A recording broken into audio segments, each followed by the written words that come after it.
Amém. Vamos abrir na carta de Paulo aos Efésios, a Éfeso, isso. Capítulo de número 4,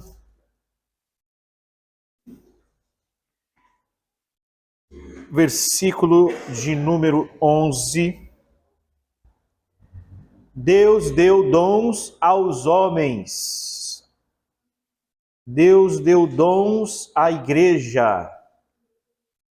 Não existe igreja sem os dons de Deus. A igreja recebeu de Deus dons para o serviço. Efésios capítulo 4, versículo 11.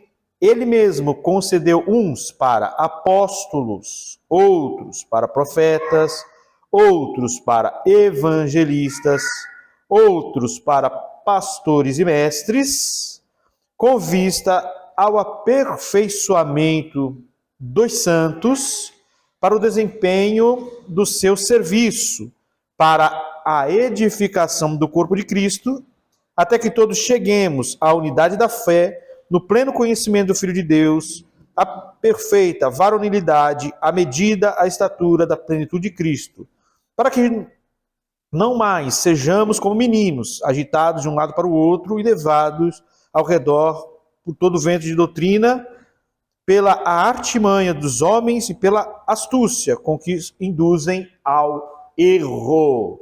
Amém? Então Deus deu dons aos homens, e dentro deste Deus deu dons aos homens, nós temos uma categoria muito especial, que é o Novo Testamento nos faz questão de apresentar sempre. Como nós temos no versículo 11, ele mesmo concedeu uns para apóstolos, outros para profetas, outros para evangelistas e outros para pastores e mestres, ou pastor-mestre. Nós não vamos entrar numa explicação mais teológica deste versículo, até porque quando nós formos lidar com a autoridade da igreja, com o ministério pastoral, nós iremos tratar com ele novamente. A ideia aqui, irmãos, é saber esses dons, esses ofícios que nós temos e recebemos da parte de Deus. O que nós precisamos se concentra neles a totalidade dos dons, somente pastores e mestres, somente aqueles que lecionam são capacitados e têm o dom para assim fazer, ou toda a igreja é chamada a fazer, a realizar e servir também. O texto vai dizer que, com vista, né? Então nós temos que pastores e mestres são chamados por Deus e dotados por Ele para o aperfeiçoamento do povo santo, amém? E para o desempenho do seu serviço, certo? Então, pastores e mestres são capacitados por Deus para treinar a igreja, para discipular a igreja, para que a igreja desenvolva os seus dons e talentos na comunhão e no serviço mútuo do que nós entendemos o que é ser igreja. Amém? E esse crescimento, ele vai dizer o seguinte: até que todos cheguemos à unidade da fé. Essa unidade da fé é a estrutura doutrinária do pleno conhecimento de Deus, a perfeita varonilidade, crescendo a estatura do nosso Senhor Jesus, à medida e a estatura da plenitude de Cristo.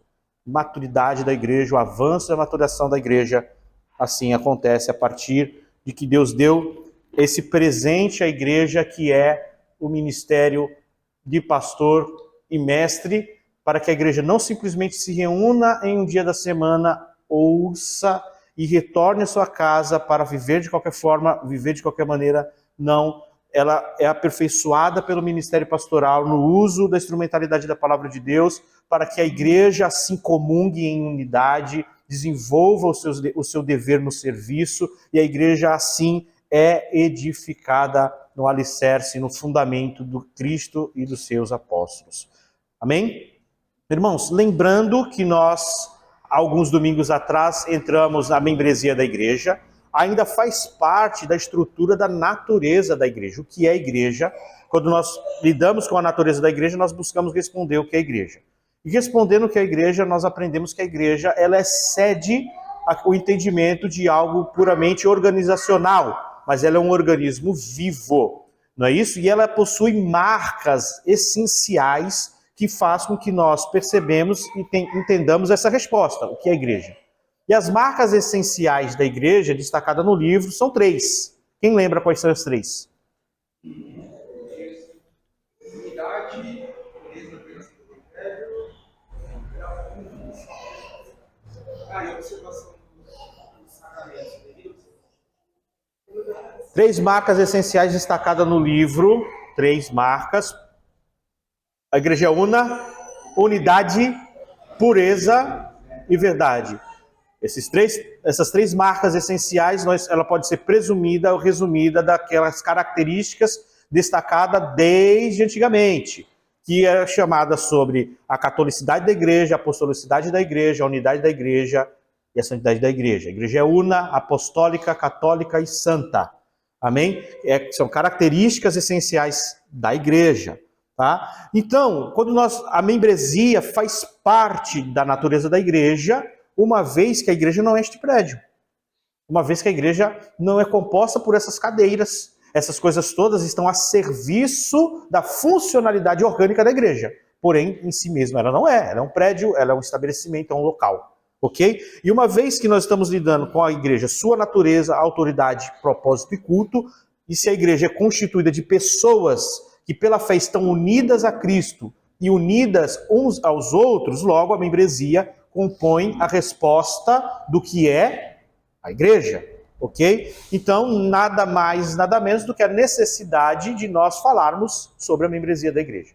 Então, o irmão Eduardo, alguns domingos atrás, estabeleceu sobre a membresia da igreja e ele falou sobre razões para se unir à igreja. Antes disso, ele colocou algumas ações contrárias e depois começou a trabalhar a partir do livro Razões para se unir à igreja. Um entendimento bíblico que nos é dado por revelação das Escrituras, que revela a necessidade da igreja. A igreja não é opcional, a igreja é necessária. Logo, a Bíblia nos apresenta razões para nos unir a ela. Nós vivemos um tempo onde essas razões elas são refutadas, mas ela é bíblica e nós encontramos nas Escrituras mandatos, direcionamentos que são impossíveis de serem realizados sem a existência da igreja local. Razões para se unir à igreja, a membresia é presumida no Novo Testamento.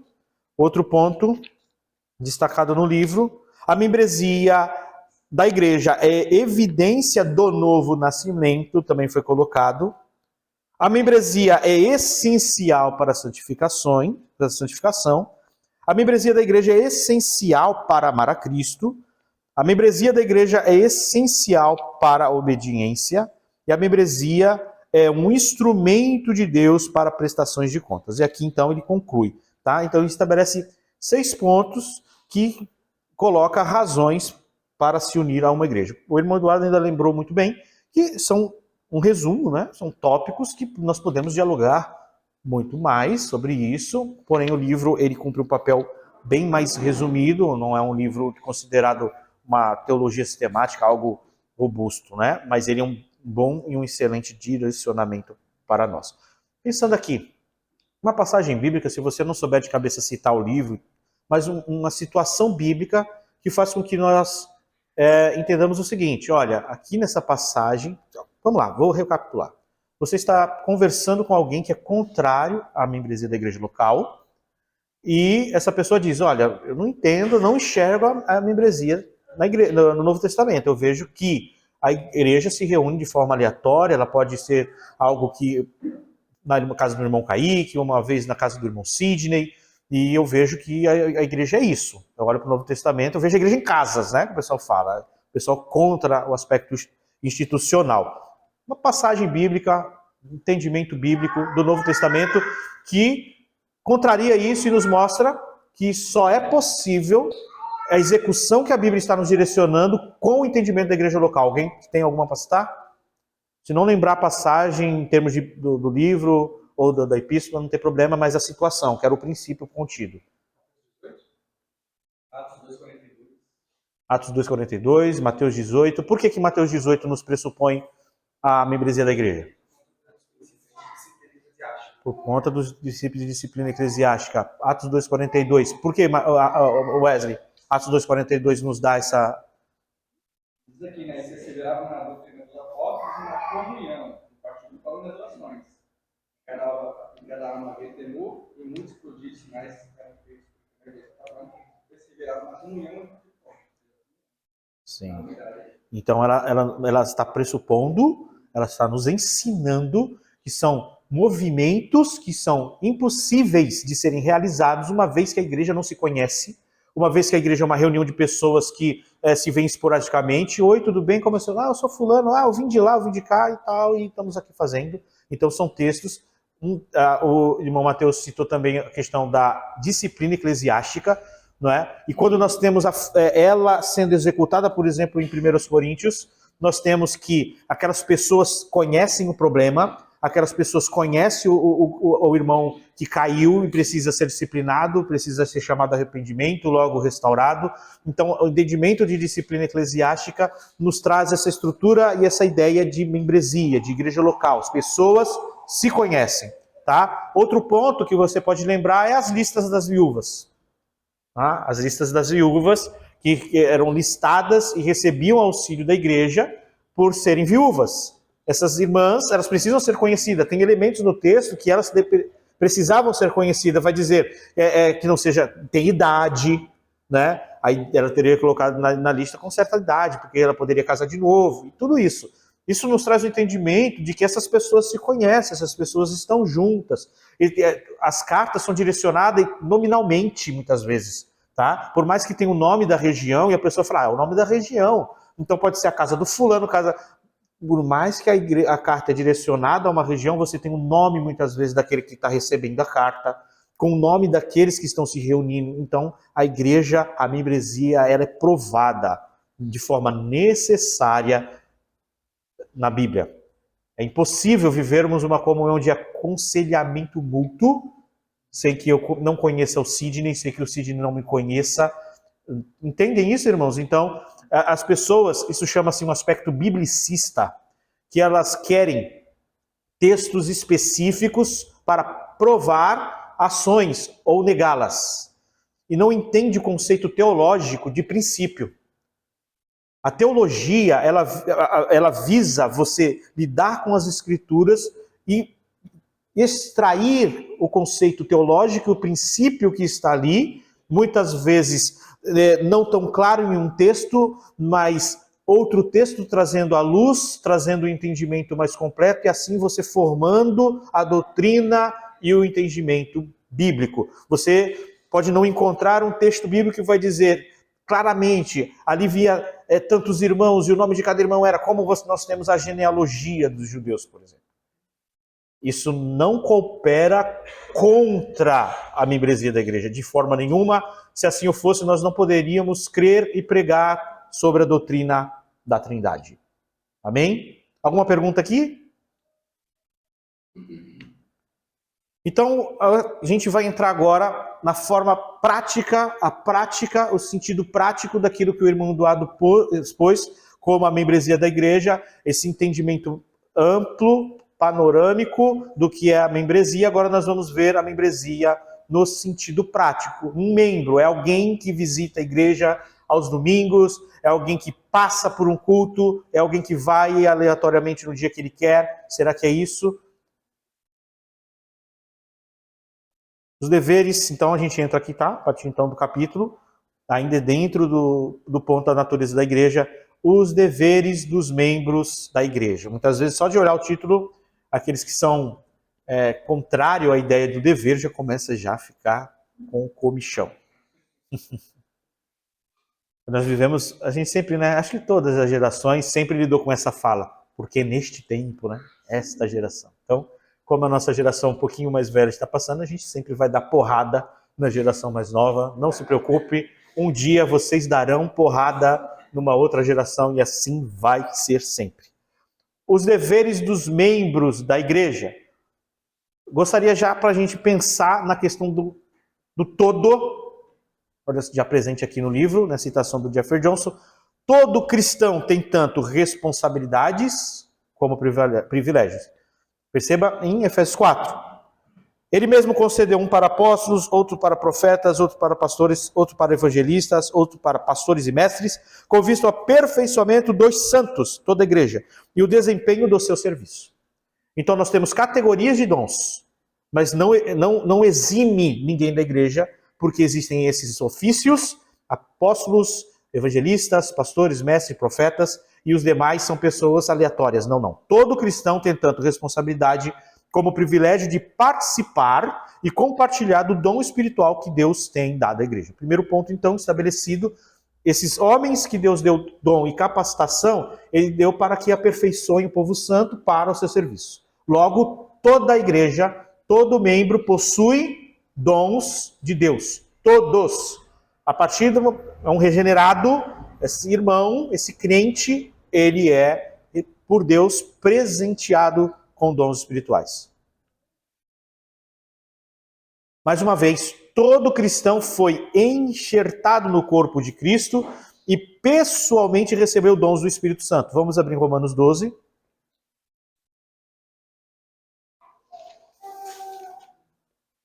Romanos 12, 6.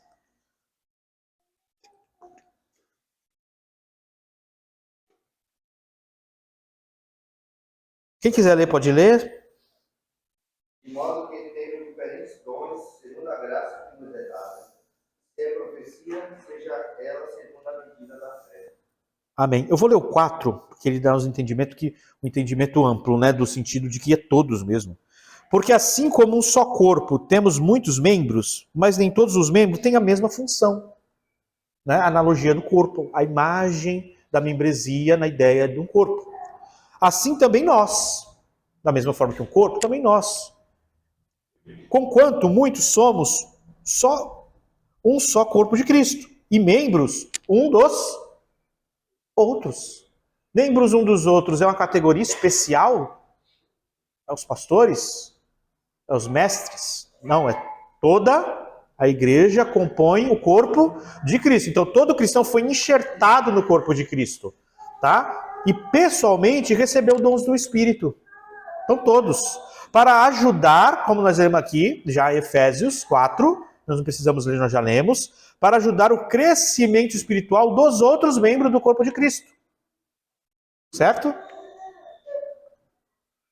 Os principais deveres e privilégios de cada membro da igreja é manter a unidade através de um amadurecimento santo. Onde que nós lemos isso em Efésios?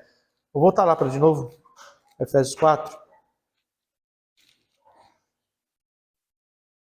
Os principais deveres e privilégios de cada membro da igreja é manter a unidade através de um amadurecimento santo, até que cheguemos à unidade da fé, no pleno conhecimento do Filho de Deus, à perfeita varonilidade, à medida, à estatura da plenitude de Cristo, para que não mais sejamos levados como meninos, agitados de um lado para o outro, e levados por todo o vento doutrinário, vento de doutrina, pela artimanha dos homens, pela astúcia que induz ao erro. Então, aqui nós temos o aspecto da maturação, do aspecto de amadurecimento da igreja, assim, o crescimento e o amadurecimento de cada crente de uma igreja local. E crescer no conhecimento da verdade, o que nós lemos aqui. Em outras palavras, a prioridade de cada membro da igreja inclui três coisas. Unidade, pureza e verdade. Ao que ele está associando aqui? As marcas da igreja. Três marcas essenciais que o capítulo destacou, o capítulo 1, unidade, pureza e verdade. Se elas são essenciais, é impossível que uma igreja local exista de forma verdadeira se ela não expressar, se ela não tiver unidade, ou pura, ou verdade. Logo, se a membresia compõe a natureza da igreja e o que a igreja é, logo ele traz a ideia e o conceito lógico de que a igreja, a membresia local, ela vai ser essa expressão da igreja invisível, então ela precisa se expressar de forma una, pura e verdadeira. Se a essência da igreja é esta, a igreja local é a expressão, a igreja visível é a expressão da igreja invisível, ela vai precisar externar isso, viver dessa forma. Amém? Alguém, irmão Eduardo, quer comentar algo? Abriu a Bíblia? Pode comentar. O capítulo 4 de Efésios mostra também essas três marcas, né? Isso, pode destacar. No versículo 3 e 4, o apóstolo Paulo ele fala da unidade.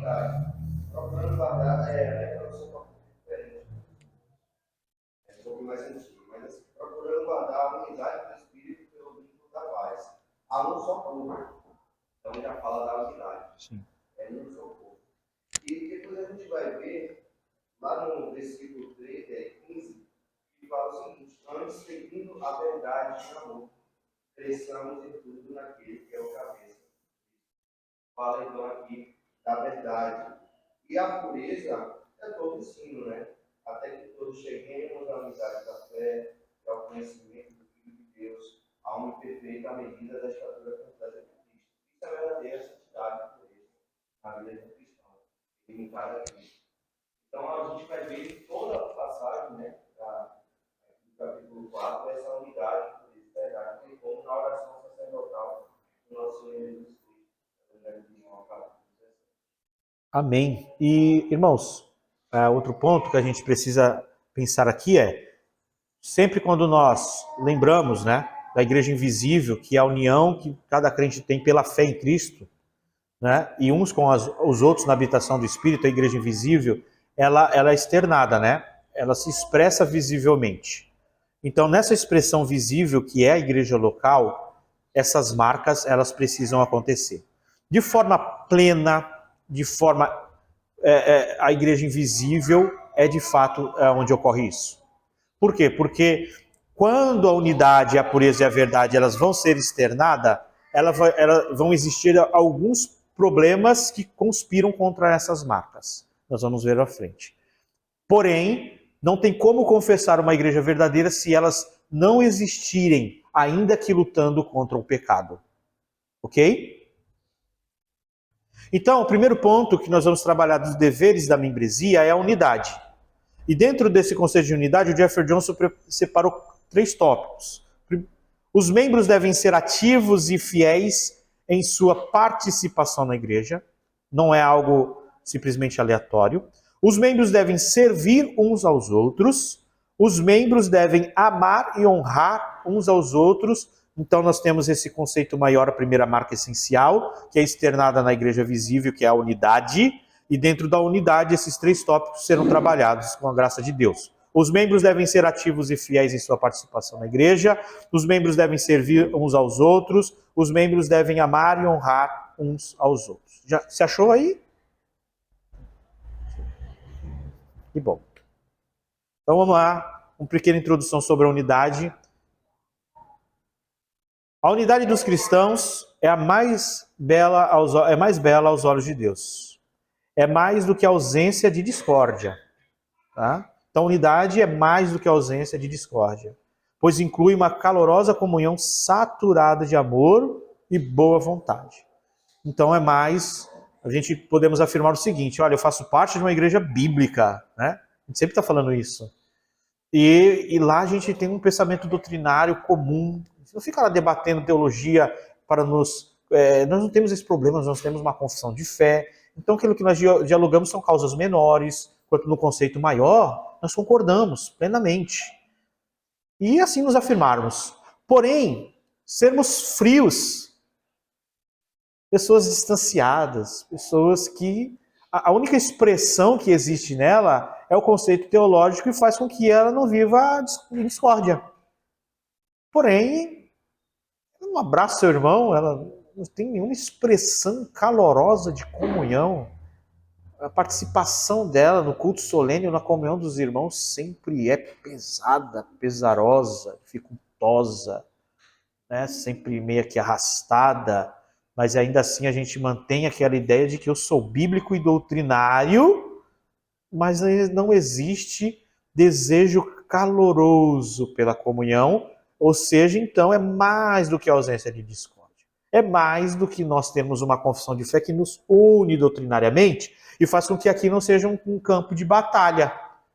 Tudo bem, não é um campo de batalha, porém não é uma reunião de pessoas indiferentes umas às outras. Amém? Porque, como diz o Davi, quão bom, quão suave é que os irmãos vivam em... Não é união, é união. Não confunda. Não confunda. União é felino. Ou mulheres que gostam das unhas postiças. Ah, agora fez sentido. Acho que ele está revelando mistério.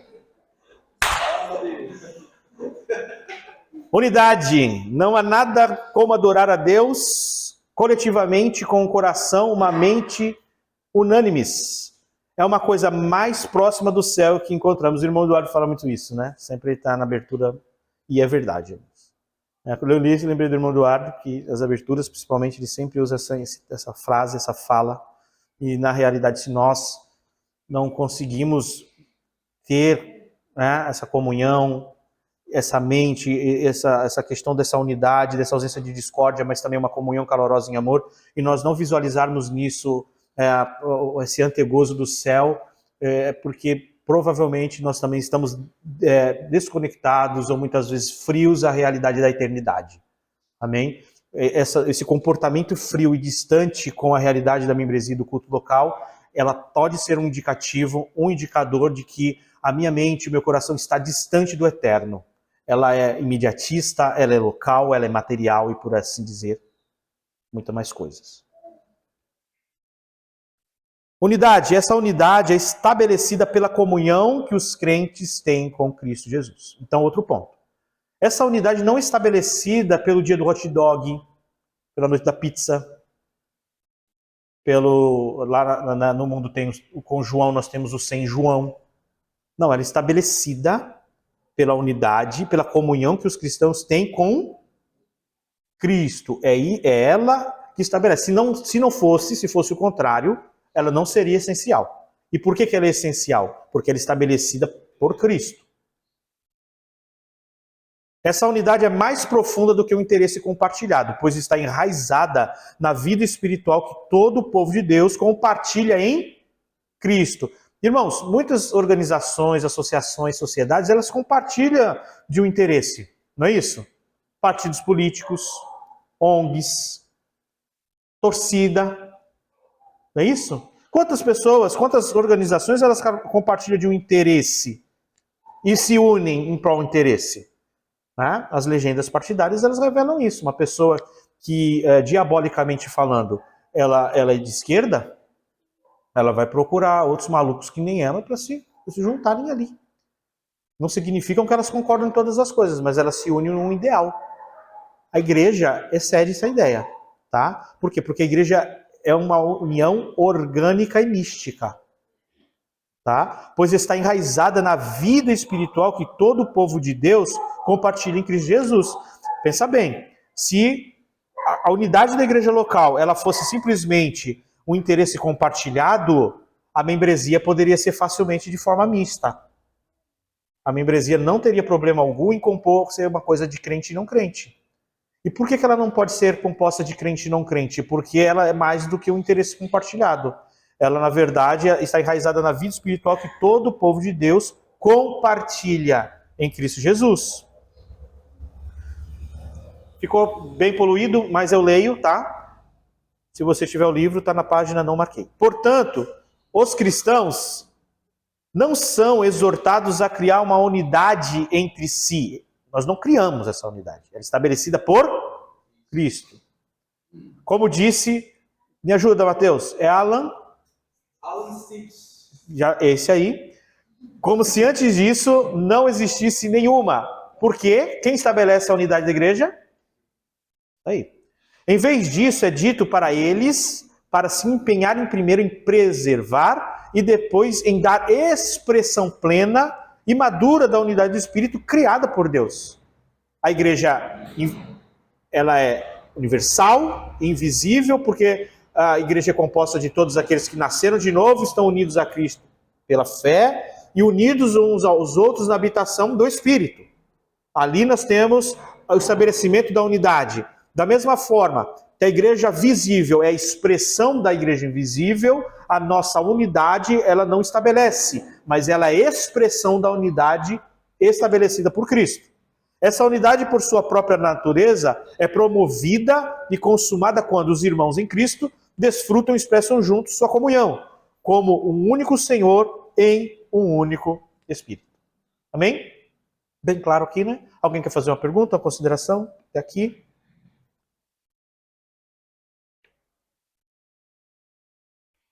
Mas, infelizmente, nem todas as igrejas experimentam tal unidade. Divisões, discórdias, panelinhas podem abundar na igreja. Que coisa, hein? Que o pastor expôs 1 Coríntios um tempo atrás. E nós vimos que Paulo precisou resolver duramente isso aí, né? Bicho pegando na igreja. E infelizmente, a fotinho ali, ó. Gente mal-humorada ali. Cheio de discórdia, cheio de panelinha. Oi? Tem aquele senhorzinho. O senhor... Não, tá com o olho aberto, Matheus. Não, mas ele tá todo azul assim. Ah, deve ser. Acho que é o. Ali ela casou de novo e deve ser o primeiro.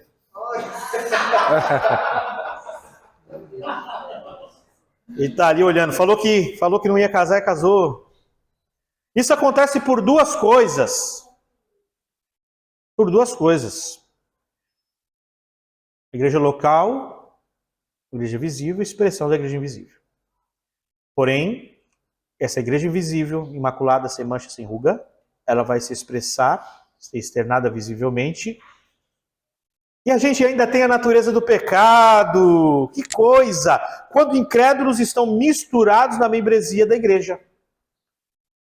Sem regeneração espiritual, não há unidade do espírito. Ou seja, nós já aprendemos isso, que nós cremos em uma membresia regenerada, e nós vimos que a Bíblia nos dá formas com que nós possamos proteger a membresia da igreja dessas penetrações. Não é isso? Classes de novos membros, pacto de membresia, e além do entendimento de que a fé é somente uma coisa publicada, mas deve ser testemunhada, ainda assim, com todos esses amparatos todos, pode ocorrer de existir na igreja infiltração e a ideia do joio e trigo se fazer presente.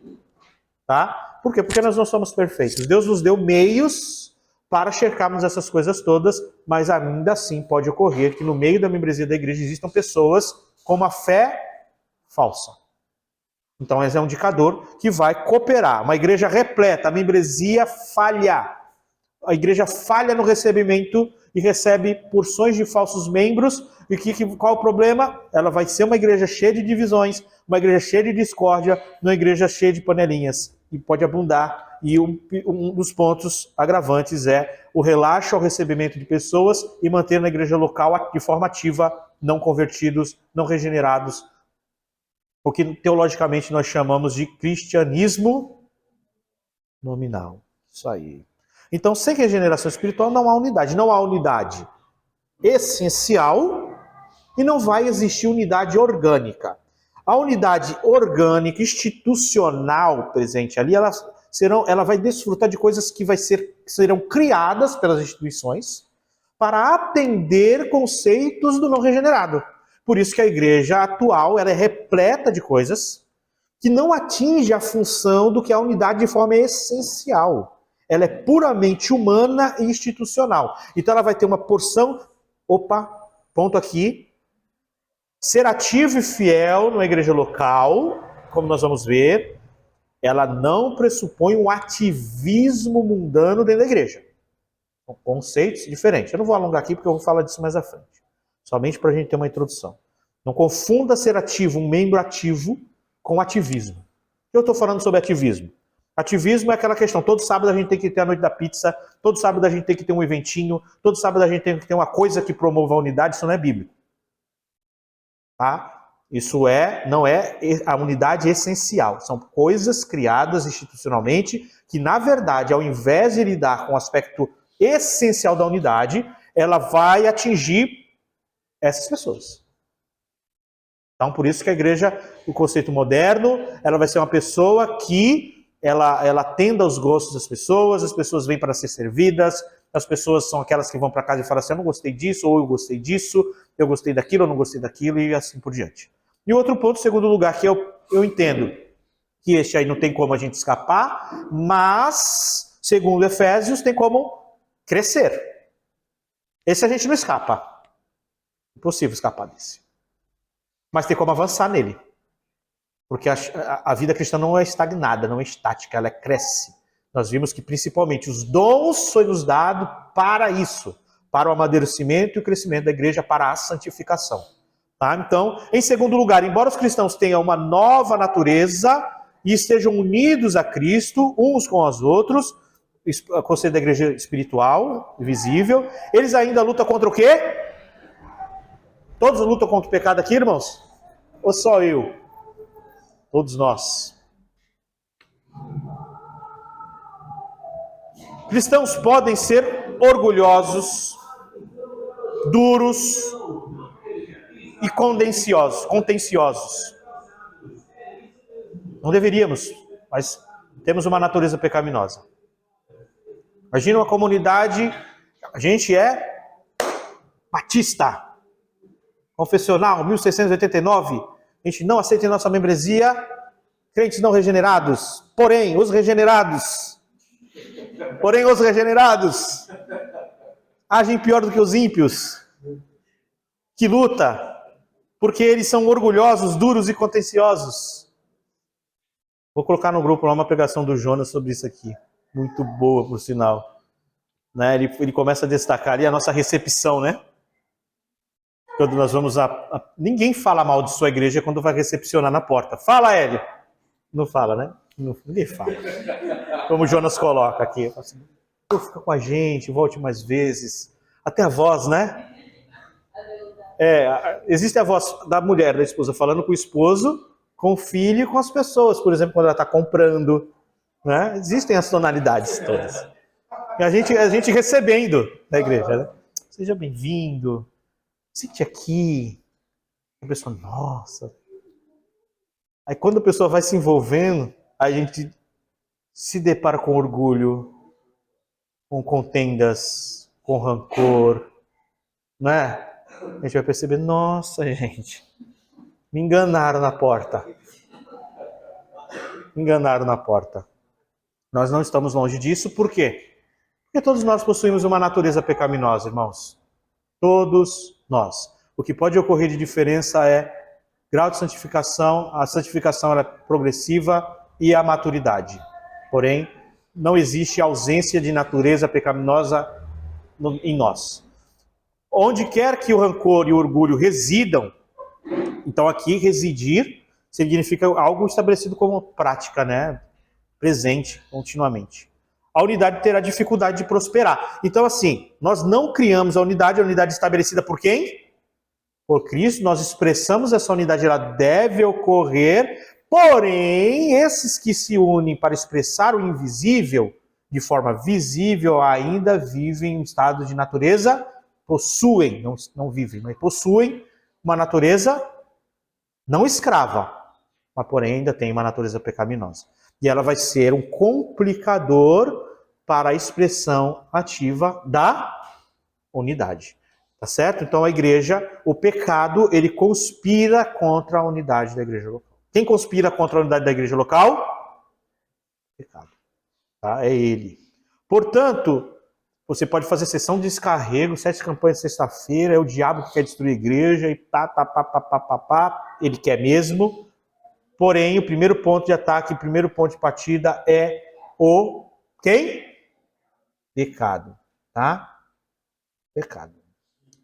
Pode fazer batalha espiritual, dar volta no quarteirão, ungir a rua, mas se o coração estiver impregnado de orgulho, estiver impregnado de soberba, estiver uma pessoa... pode fazer a batalha espiritual que quiser. Portanto, porque não existe nenhuma igreja perfeita, não existe. Se você estiver procurando uma, a partir do momento que você entrar, ela deixará de ser perfeita. Cada membro da igreja é chamado para lutar contra o pecado, da mesma forma que cada membro tem dom espiritual, cada membro é chamado a lutar contra o pecado e a trabalhar para manter o quê? A unidade do Espírito pelo vínculo. Não tem unidade do Espírito pelo vínculo da guerra, é pelo vínculo da paz. A guerra não vincula, a guerra... Isso aí. Nossa, você está respondendo bastante. Alguma pergunta, algum comentário? Acho que eu consigo entrar no primeiro tópico. Vou Opa, tu foi todo pivô de quarta-feira quando começou. A gente terminou 10 horas da noite. Vamos lá. Vamos lá. Nesse caso, foi explicado, muitas vezes a gente pode pensar que a gente vai para o céu porque estamos na igreja. No caso, seria ao contrário.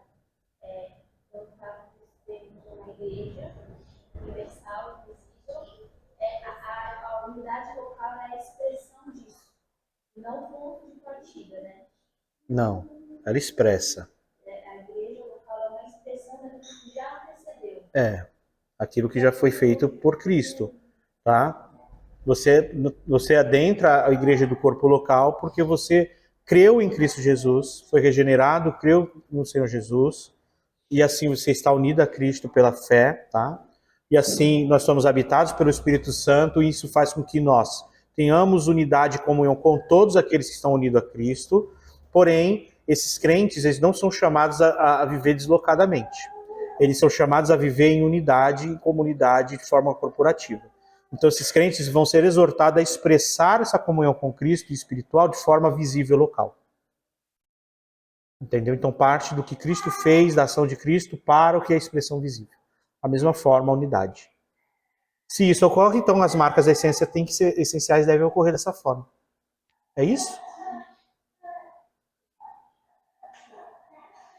Se não for, a gente conversa em casa depois. Não tomar tempo. Os membros devem ser ativos e fiéis em sua participação na igreja. Tá? E a gente vamos ver por quê. Por que os membros dever, né? Olha só, a manutenção da unidade. Então a gente está lidando agora que a gente viu um conceito introdutório ali sobre a unidade da igreja local. E agora os tópicos que ele coloca. Então, trabalhando pela unidade, os crentes devem ser ativos e fiéis em sua participação da igreja. A igreja não é um local que simplesmente eu vou dia de domingo, quarta ou qualquer outro dia da semana. Tá certo? É uma participação ativa e fiel por parte de cada crente. A sua manutenção da unidade,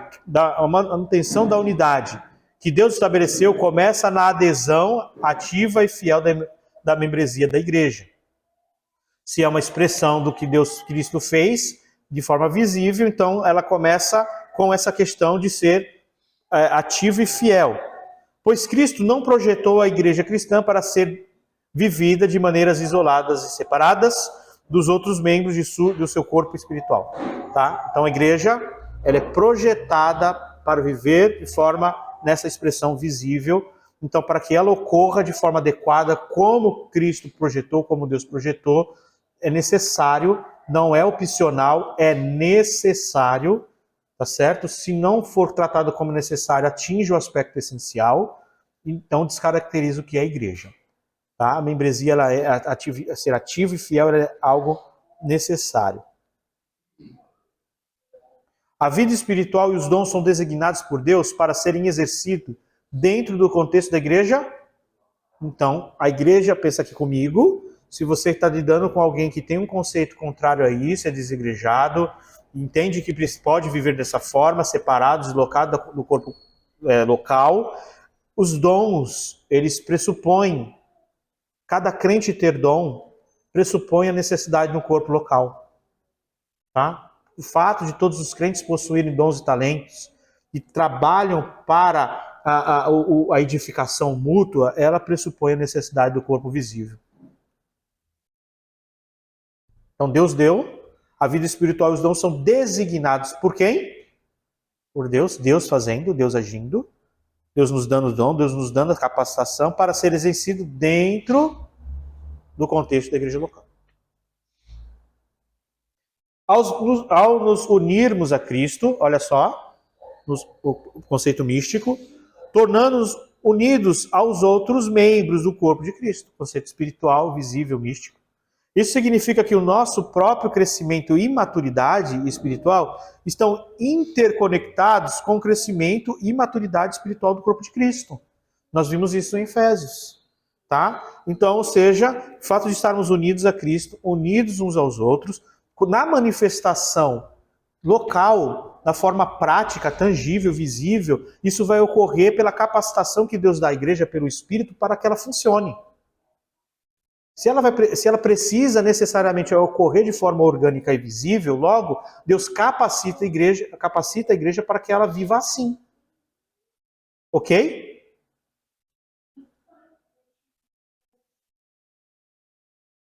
Mateus, de novo, como é o nome do moço, do pastor? Isso aí, Stips. Como cristãos, só podemos viver adequadamente e crescer até a plena maturidade. Né? Então, estamos crescendo a plena maturidade. A imagem de quem que está sendo formada em nós? De Cristo. Ao cumprirmos serviços que Deus designou para nós. Então, o crescimento e a maturidade cristã, crescermos a imagem de Cristo, ver Cristo formado em nós, não ocorre no isolamento. Não ocorre no distanciamento, mas ocorre na comunhão. Tá? Por meio de uma cooperação ativa com os nossos companheiros cristãos. Por meio da unidade. Cada membro do corpo de Cristo, a igreja, tem a sua própria e necessária contribuição para o bem-estar do todo. Cada. Não é que eu entro, venho, sento, escuto o culto, vou para casa, como se eu não tivesse participação alguma ali, eu não tivesse necessidade nenhuma ali. Não, isso é um conceito errôneo. Vai falar, pastor? Eu queria comentar, né? É bom ouvir isso aí para nós aqui, né? Entendemos que as pessoas que se omitem, elas estão prejudicando o corpo. Sim. É bem claro, isso é bem claro, que o omisso, ele tem que ter na consciência dele que ele está prejudicando todo o corpo da igreja local. Porque ele está deixando de fazer a parte dele, ele está deixando de dar a sua contribuição. O estudo, Efésios, ele é claro também, né? E a unidade, a união entre nós, ele vai fazer com que a igreja local ela alavanque, que ela seja espiritualmente em todos os aspectos. Né? O membro omisso é culpado, ele precisa se sentir culpado pelo não crescimento da igreja. Sim. Sim. Cada membro do corpo de Cristo, a igreja tem a sua própria e necessária. Veja a palavra necessária. Aquilo que é necessário não pode deixar de ocorrer. Porque é necessário. Logo, por quê? Porque é essencial. Para o bem-estar do todo, ninguém pode ser desprezado. Ninguém pode ser desprezado. Tá? Então, não é porque um irmão ele é formado, ele é um pastor, ele é um pregador e o outro não, que ele deve ser desprezado por conta disso. Todo crente tem capacitação por parte de Deus para desempenhar. Mateus? Concluindo no comentário do pastor, eu cheguei a mostrar esse vídeo para uma pregação de um pastor presbiteriano, Foster Guimarães. E que ele comentou que a igreja estava orando, né, para o crescimento da igreja, novos salvos, né, serem adicionados à igreja, e não acontecia nada. E também se percebia que na membresia local da igreja havia um estagnamento, né? E eles orando, né, para o crescimento da igreja, eles descobrem diversos pecados ocultos da igreja local e eles iniciam uma série de disciplinas eclesiásticas na igreja.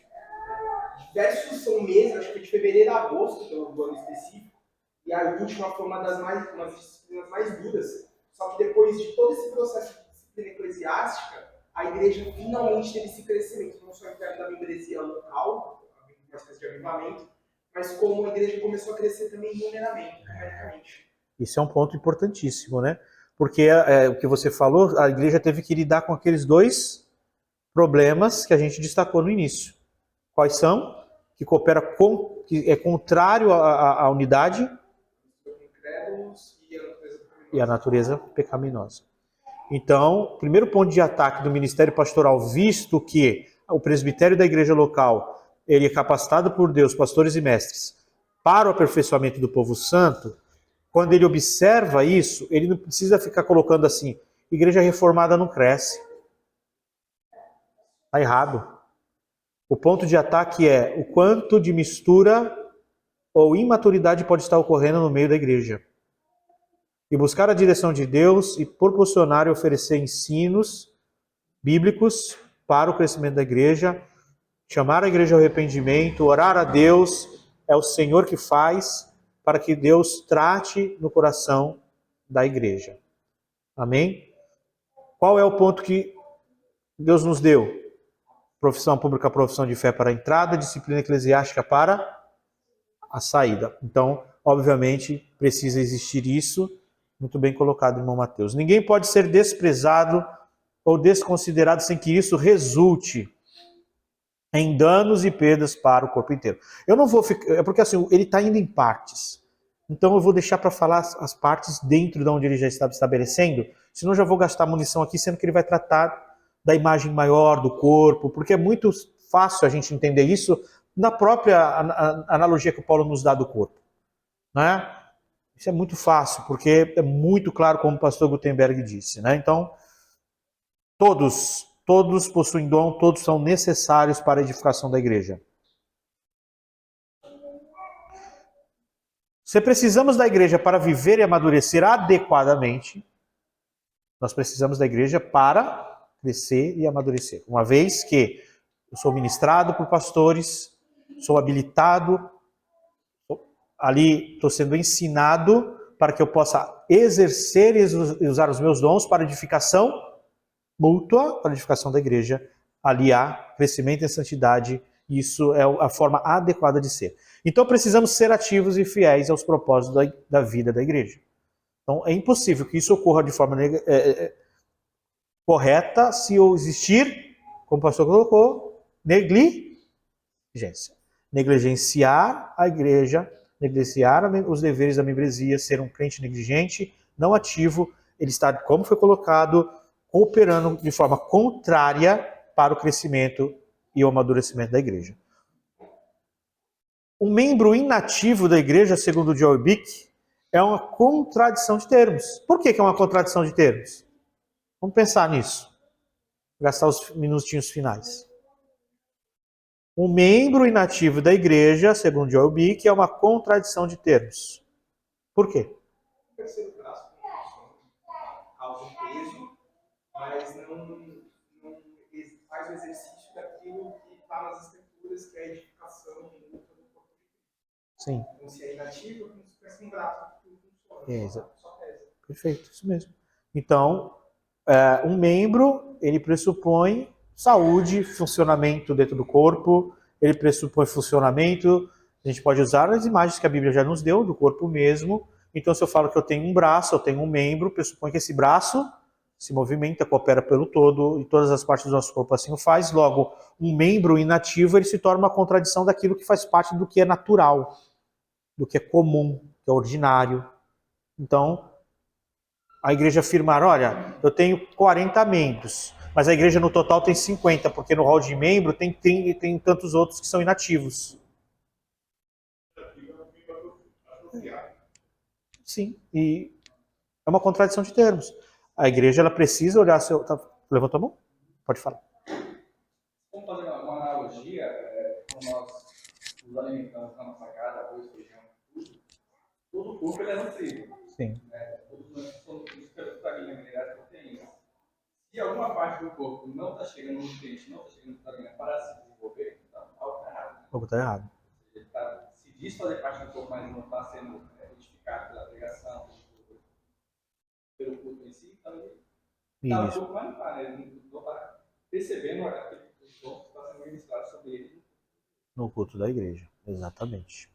Se nós não valorizamos a igreja e enxergamos a membresia como um grande privilégio, precisamos questionar se somos realmente parte da igreja. Tá? Aí eu uso as imagens todas que vocês falaram, que realmente são todas pertinentes, para o entendimento do que está colocado aqui. Os cristãos são ordenados a manterem a comunhão com os santos. 1 João 1,7. Vamos abrir lá para a gente encerrar? Eu vou encerrar já, irmãos.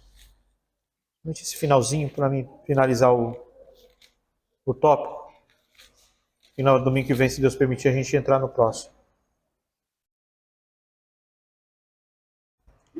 1 João, capítulo 1, versículo 7, quem puder ler.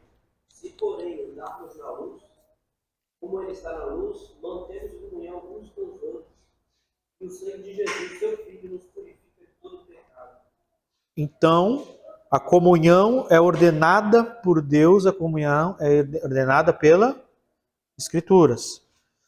Esse Hebreus 10, 25 já está colocado aqui, acho que não necessita a gente abrir. E não abandonarem a congregação local. Portanto, quando os cristãos deixam uma igreja para cultuar em casa, de forma isolada, entendendo a membresia como algo aleatório, eles estão falhando em manter a unidade do Espírito. Então, nós somos chamados a ser ativos e fiéis. Um crente que negligencia o aspecto de ser ativo e fiel, ele está falhando em manter a unidade do Espírito. Tá bem? Então, pensando nisso, irmãos, somente para reorganizar o ponto que nós estudamos, nós estamos trabalhando então o dever da membresia, e o Jeffrey Johnson, uma vez que a membresia responde para nós uma parte da resposta do que a igreja é, ele vai colocar essa expressão visível dentro dos aspectos das marcas essenciais da igreja: unidade, pureza e verdade. Se a igreja ela é pura, ela é una e santa. Se a igreja ela é una, pura e apostólica, ou da verdade, ela deve expressar isso de forma local, e a unidade é assim. Tá? Então, existem muitas coisas que a gente poderíamos já tratar aqui, porém vão aparecer nos demais tópicos, eu não vou adiantar para não alongar e ficar enfadante. Tá? Mas a gente vai caminhar dentro desse ponto, tem muita coisa para ver. O primeiro ponto que eu gostaria de deixar para nós é, uma vez que nós entendemos, eu gostaria de afirmar, para finalizar, os dois princípios que cooperam contra a saúde da igreja local no aspecto da manifestação da unidade: penetração e a composição mista da igreja local, regenerada e não regenerada, e os nossos próprios pecados. Amém? Você aqui, nós aqui, é essencial e necessário. A igreja é orgânica e nós precisamos uns dos outros para que essa unidade, conforme Deus estabeleceu, avance para o crescimento e amadurecimento de cada crente. Saiba disso, cada movimento contrário a isso coopera para crentes não maduros, para que a imagem de Cristo não seja formada em você e em mim. A sua ausência me prejudica. A sua ausência me prejudica. Tá certo? Não me prejudica para o meu bem, para o meu crescimento, para o meu amadurecimento, em todos os sentidos, irmãos. Todos que vocês podem imaginar. Então, por mais que a pessoa ela fale assim, eu não vou mais, porque eu sou assim, assim, assim, assim, e você está me prejudicando em não vir mais. Nós precisamos dessas imperfeições todas para que Cristo seja formado em nós. Nós precisamos que essas imperfeições se manifestem no meio da igreja local para o amadurecimento da palavra de Deus, nos formando, nos forjando Cristo todos os dias. Amém? Vamos orar.